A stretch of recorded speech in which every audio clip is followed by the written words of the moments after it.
Hi Internet, welcome to the Gregtroin YouTube channel, and welcome to Greg's 14 Adventures, a weekly vlog where I discuss my journey through Final Fantasy XIV as a first-time player. I beat A Realm Reborn back in 2022, and I'm finally finishing up the rest of the game. These vlogs are documenting my journey. If you like these videos and want to support their continued production, the best way to do that is to like the video, share it on a relevant social media site like Reddit, and leave a comment. Thanks, pal. Hello friends, how you doing? It's your buddy Greg. Hope you've been having a wonderful week. Hope you've been having a wonderful holiday season. It's been pretty jam-packed over here in the Gregtroin household. I feel like I say that every week. You know, I like to think I keep myself busy. Been doing a lot of fun holiday stuff with the family. Been, did it last weekend, gonna be doing it this weekend. Just lots of fun holiday activities on top of crazy overtime from work. It's been super slammed at work lately, which, is, good because I need the money, but bad because it's, a little bit exhausting and just eats up, every ounce of free time that I have. And I also may or may not be involved in a recording project that I don't know whether or not I should talk about at this point, but suffice to say, I've got a lot of different burners going on in the oven with work, with family, with projects outside of my YouTube channel. But as always, one of the highlights of my week is my playthrough of Final Fantasy XIV and then discussing my thoughts on what I did in 14 that week with all of you in the comments and on my Discord. It's that double whammy of just loving what Final Fantasy XIV has to offer, gradually falling in love with the game, and just, meeting some really cool people through the process of doing these vlogs. Either people I've met in the comments section or people I met actually playing the game, and then they, went and started hanging out with me in my Discord or whatever. Like, the fact that I'm meeting people through so many different ways through this Final Fantasy XIV experience is just super, super cool.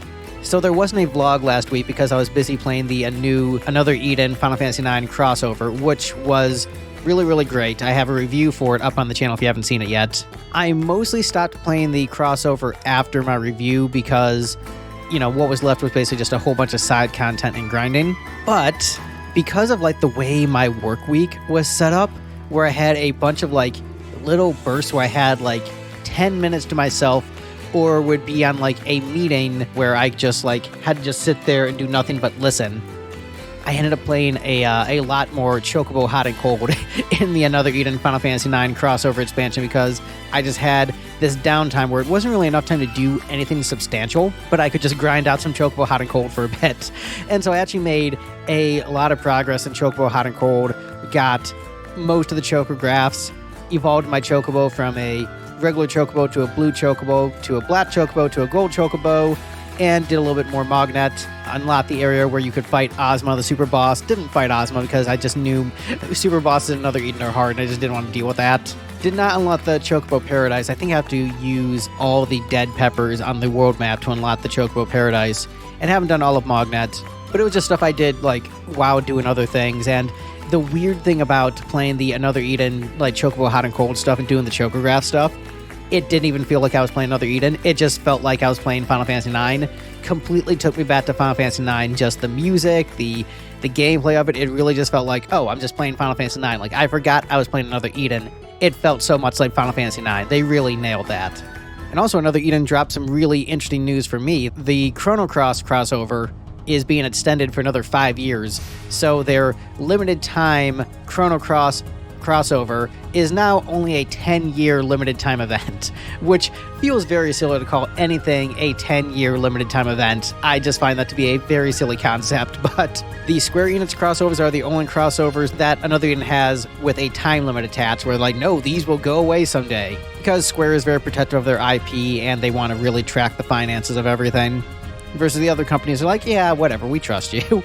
But it's really cool that that's getting a extension, and they're also adding some new stuff to it, like Glenn from Chrono Cross as a playable character, and upgrades for the Chrono Cross playable characters to make them more in line with the current endgame of Another Eden. So they can only get to level 80, the Chrono Cross characters, but there will be upgrades that will allow them to get to level 100 like more recent characters, so that'll be awesome. The Chrono Cross characters were kind of OP back in the day, so bringing them back to OP status is something that I'm excited about. And I'm excited for the new quest stuff they're adding in, playing as Glenn. The Chrono Cross crossover I think was the best crossover in Another Eden. And it makes sense because Masato Kato, he, was the lead of Chrono Cross and the lead of Another Eden. So obviously he intimately understands those characters inside and out. Like, it's obviously going to be the best one. And I'm really excited that it's continuing its limited time run for another 5 years. I was talking with my buddy Summoner Jobin about this, and he's like, how long is Another Eden even going to last as a live service game? Like, why even call it a limited time event if it's 10 years when most live service games don't even make it 10 years?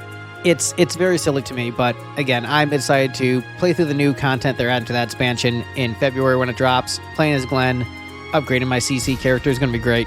But yeah, with all the overtime I have this week and really the entire month, like, it's going to be basically overtime up until the new year and maybe into the new year. I have no idea. But I didn't have as much time to play 14 as per usual, as is my usual complaint. Like, I didn't get to play much 14 this week. Even though, like, realistically, like, I got like a good, like, 4 or 5 hours. That's a respectable amount of gaming, isn't it? Yeah, like 4 or 5 hours. That's solid. That is respectable. But yeah, this week, Laito's adventure started with meeting with Hore Boulder, Coltonat, and Flamen, who we hadn't seen in a while, but luckily managed to escape the chaos of the Crystal Graves betrayal. I really like Hore Boulder and Coltonat. They feel like the kind of Scions who, if they were in a Realm Reborn, the base game, not the Pat's Quest, but if they were in a Realm Reborn, they definitely would have died. But I really hope they make it through the expansions and become more permanent staples of the Scions, because I like them a lot. But after meeting with them, Thancred and Crow go to chase a lead to find Menphilia, while we return to the Scion headquarters and just get to talk with all the Scions. And I love the cozy vibes of Scion HQ. And I hope that, like, we stop doing the thing where the headquarters of the Scions gets, like, invaded or attacked, and just, like, I just want all these Scions to live and be happy. I'm done with the mass murder of the Scions. Can't we just have good things happen to the Scions from now on? I really hope we're done with, like, the base got invaded and everyone died, or, you know, got betrayed by a faction. Like, no more. I'm done. Please don't repeat that plot beat. Let's have happy things for the Scions. And so after hanging out with the Scions, we go and try to find Menphilia in the Ethereal Sea. And the way to get to the Ethereal Sea is by going through a place called the Antitower, which Matoria lets us into. And basically it's just like an upside down tower. And it was just like, as far as like random dungeons I've been doing, you know, I've done a lot. I've done all the A Realm Reborn optional dungeons and all the Heavensward optional dungeons. So I've done a decent number of 14 dungeons at this point. And the dungeon itself was just like, okay, it's upside down. That's fine, I guess. The gimmick wasn't blowing me away. And I was just like, this is okay. But up until the boss. And the boss I liked a lot. As a big FF4 fan, that was a really nice throwback. I just dug that. And, you know, I did it with a party of NPCs, so I didn't get any one-hit kills. So that is a positive. And then after going through that dungeon, we got a really lore-heavy scene about how light and dark were once one, and then the balance got thrown off because the darkness tried to gain more power. And we hear about how the Ascents are trying to revive Zodiark, their dark god, who... Is Zodiark going to be the final boss of, like, Endwalker? Is that going to be, like, the big finale, like, boss fight with Zodiark? I'm asking this out loud. In general, I don't mind spoilers, but I've been purposefully kind of staying away from spoilers, even though I've, like, read reviews of Endwalker, listened to YouTube reviews of Endwalker where they got into spoilers, and I completely forgot whether or not Zodiark is, like, the big final boss of 14. But it seems like that's what they're setting up. But anyway, so each Umbral era gets the Ascians closer to reviving Zodiark, and weakens Hydaelyn more and more. And thus, the weakened Hydaelyn isn't able to revive Menphilia, who got sucked into the Ethereal Sea and is just kind of, like, blended in with Hydaelyn's consciousness and is, like, kinda dead, but like a Disney death where they could probably just bring her back at some point, but just not at this point in the story because we need to be sad about things. I don't believe for a second that Menphilia is just, like, dead and gone. That just seems... I do not believe that. I think that Menphilia is definitely going to come back at some point. So they're, like, all the moping about, like, oh, Menphilia, she's gone forever. Like, no, she's not gone forever. She's coming back. But then again, I thought Mu and Brita would be, like, a main character, so what do I know? But after that, we return to Isgard, and Aymeric invites us to a peace ceremony at Falcon's Nest. So a nice formal ceremony between the Dravanians and the Ishgardians saying, like, hey, we are formally at peace. Everything's good. I don't know why we need to sort of do this beat again. I kind of felt like we established peace at the end of Heavensward, but sure, let's do it again. Why not? But of course, there are factions of Ishgard who are not excited about the peace, who still hold long resentments towards the Dravanians. And so Lucia and Atriel go to check on protesters, leaving Amandaline in charge of Falcon's Nest to make sure that things stay stable there. And they're like, well, things will be fine because Lito's here. So, like, if anything goes wrong, Lito will be able to make sure that Amandaline is able to keep things in check. But, of course, Lito gets poisoned.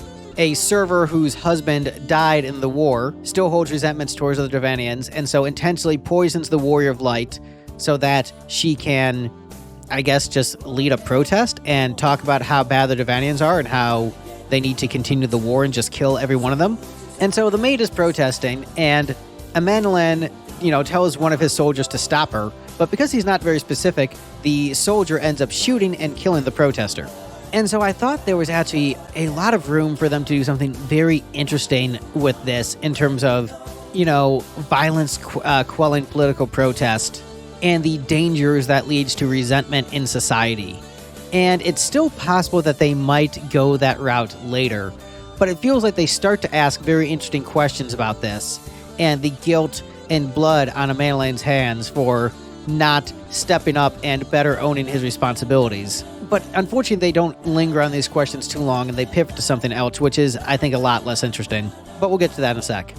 So Amandaline's assistant, Honora, gets attacked by disgruntled Ishgardians, and Amandaline just wonders what to do with himself. He feels like a failure. He feels like his entire life has been decided for him, and he just doesn't want the responsibility that the status of his house has forced him into, which this is a little weird for me because it felt like the last arc we just did, where he was charging in to rescue hostages, felt like we had moved his character arc forward. And okay, he hadn't accepted responsibility previously, but he stepped up and helped rescue those hostages and was really brave in battle. And so we're going to continue to repeat that, hey, he's still not where he needs to be in terms of honor and duty. It's like I literally thought that was the last thing we just did in the MSQ. Why are we doing this again? These Pat's quests really feel like they're just kind of dragging out the story for no reason, as opposed to serving as a bridge and just tying up loose ends. Thus far, it's it just feels like we're dragging this out. Let's just get to the point. And especially this net section really felt like absolute filler to me. In terms of if this was a side quest, I would not complain about it, but this being part of the MSQ really felt like padding. So back in Ishgard, we meet with Amric and Edmont and tell them about everything that happened at Falcon's Nest and the killing of the protesters and just how what a colossal mess up that was. And so their solution to this is to host a grand melee with the Eorzean Alliance members, fighters from all the nations, and just have all of them fight each other, and then this sporting event will give Ishgardians pride back in their country and forget about the fact that they just killed protesters for protesting. The leap in logic of this is just so baffling as to why they think this will work. Yes, it's going to make some people pumped for the sport and give some people pride in their country just for kicking ass at a sport. And I do understand that you use distractions in politics to satiate the masses, to distract from bad things happening. But I don't think that just straight up just killing protesters and then be all right, sports time is going to work. I say this also looking at how insane my country has become in recent years and how things I thought were unbelievably comic book levels of stupid that no one would fall for, people ended up falling for. So maybe this is good politics. I don't know, but it didn't work for me as a pivot, as a solution to the problem that they set up of just oh no, we killed protesters. What kind of guilt does this have on Amandaline's conscience? How does it make people distrust us as a society? The solution is just sports. As brilliant as 14's writing is much of the time, there are a lot of instances like this where I'm just really? That's what we're doing? The spectacle of the grand melee, it was fun. It was a fun fight. And I liked Lito wearing Ishgardian armor. I thought that was pretty cool. And I did like the idea that Amandaline chose to participate in the fight himself, because originally he was going to be forced into doing it, but then because he made the choice himself, that way he felt like he had some agency over his destiny.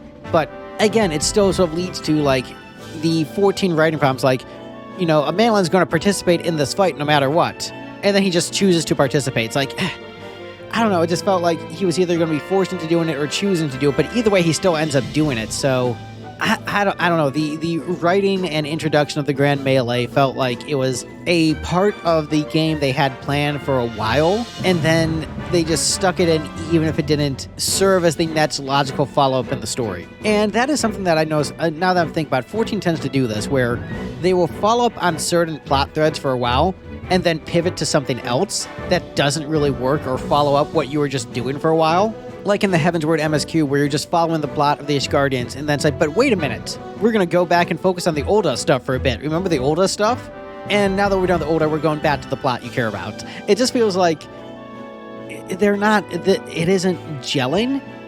I don't dislike the stuff that I'm doing. Like, I don't dislike the concept of the Grand Melee, but it just doesn't feel like it's following up on the story we were just telling. It doesn't fit for me. You know, cool fight. I liked having the 1v1 with Raban at the end. I thought that was dope, but storytelling-wise, it left a lot to be desired.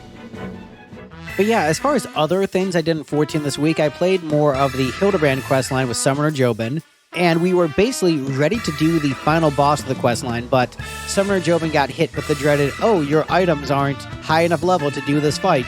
Even though your items were high enough level to do all the other fights in this questline, nope, they're not high enough for this fight. And so we basically hit the end of our playtime together as he was trying to figure out his item setup, and he just didn't have good enough gear in his main job. But he did find that he had enough good Red Maid's gear. But by the time we figured that out, it was basically like time for both of us to go. So we'll finish the Hildebrand questline another time. But man, Hildebrand: A Realm Reborn, great questline. The writing in that was really good. There were things that I didn't pick up on as quickly the first time I played it that definitely hit much more as I played more 14. The fact that crystals and the prayers of the different beastmen is what allows primals to be summoned into the world of 14 was something I, kind of understood, but it didn't really hit with me as, a core concept. And so the, second time playing through the quest line and seeing Gilgamesh wishing for Endiku to come to him while he happens to be by a bunch of fire crystals, the light bulb clicked and oh, so that's why that's happening. Even though they explained it with dialogue a scene or two later, it ended up clicking with me at that exact moment because I better understand the mechanics of 14's world.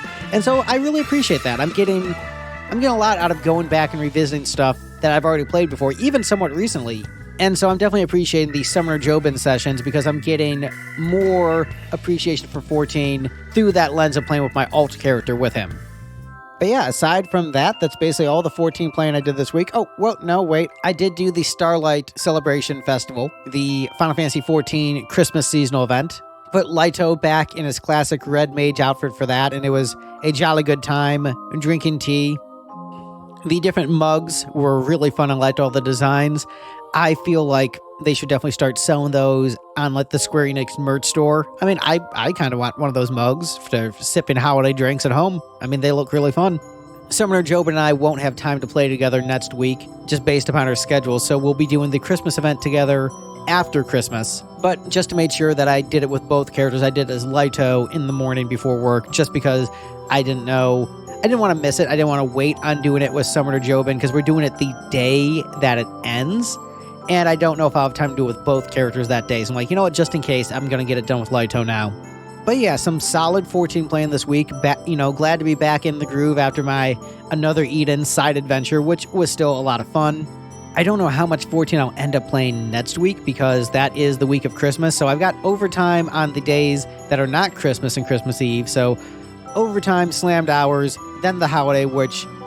usually I don't end up playing video games on holidays. I end up just spending, time with the family. So don't know how much 14 I'll get to play next week. And this weekend, I'm also out of town. So who knows, what the vlog will look like next week.